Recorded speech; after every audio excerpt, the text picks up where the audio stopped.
My ex disfigured me with acid, and now, shockingly, my family believes he's the only soul. Can you imagine having your whole world ripped away, plunged into darkness, only to discover the people who swore to protect you were actually plotting your ultimate downfall? Because that's my story, and it gets so much worse than you can even imagine. It started the night Samuel was waiting in the stairwell of my apartment building. I'd broken up with him 3 months earlier because he'd become scary, possessive, showing up at my law school classes uninvited, demanding GPS trackers in my bag and car. It was awful. The breakup was messy, but I thought it was over. Until I came home from the library one night and found him standing there, holding a bottle of industrial cleaner. He looked at me, a chilling glint in his eyes, and said, "If I can't have you, then nobody can." Before I could even scream, before I could run, I felt liquid hit my face. It was instant, searing pain. White hot. I was screaming, clawing at my face, but it was useless.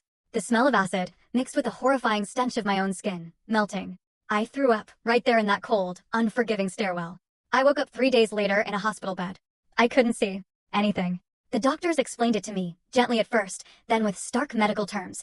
The chemical had completely destroyed my eyes. Permanently blind. My face? It was destroyed too. My nose was mostly gone. My lips, twisted and scarred. The skin, a horrifying patchwork of burns and grafts that would require 11 surgeries over the next few months.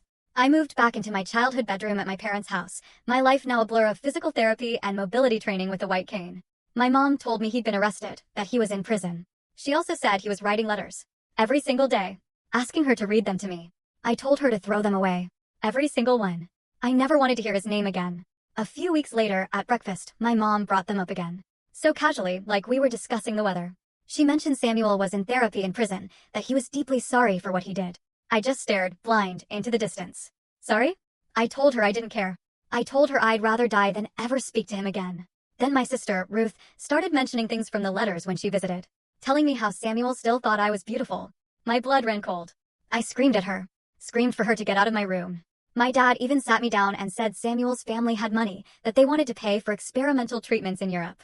I told him I'd rather stay blind forever than take a single penny from the man who destroyed my life. They kept pushing. And I kept shutting them down. Harder, each time.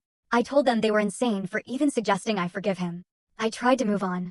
Really tried. I made a profile on a dating app. Matched with a few guys. Every single one of them ghosted me the second I explained what happened to my face. I went on one actual date. One. I heard his voice change. Full story video added in below.